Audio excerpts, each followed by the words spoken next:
La loi foncière en Afrique doit faire l'objet d'un large consensus. Il faut qu'elle soit le reflet donc, de la volonté des masses rurales, donc de l'âme même du pays pour que son application ne pose pas problème.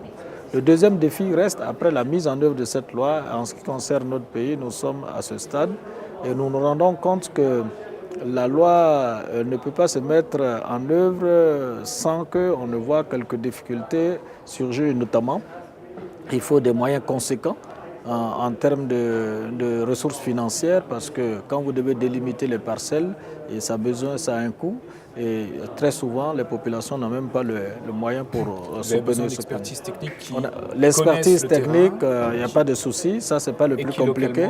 Qui localement soit capable de... Oui, puisque ce sont les communautés villageoises elles-mêmes, les comités villageois de recensement des droits fonciers, l'administration décentralisée, tout le monde est impliqué pour le recensement des droits coutumiers.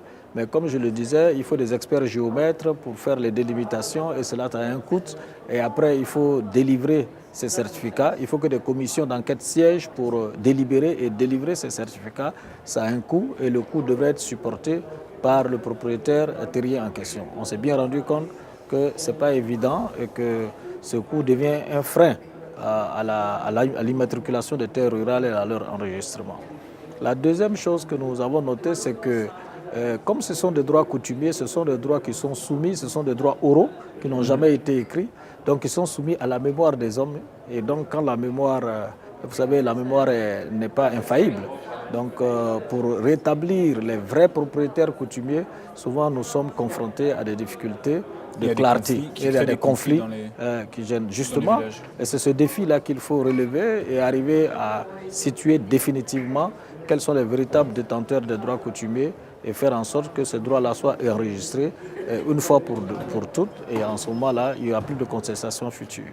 Donc voilà le travail qui est fait. Avez-vous commencé ce processus? Bien sûr, nous avons commencé le processus d'abord par la délimitation des terroirs villageois, les limites entre deux terroirs villageois et ensuite au sein des terroirs villageois, la délimitation des parcelles entre les communautés et les individus.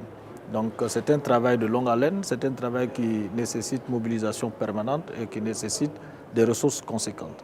En tout cas, dans le cas de notre pays, c'est près de 23 millions d'hectares qui sont concernés par ce processus de délimitation des parcelles et des terroirs.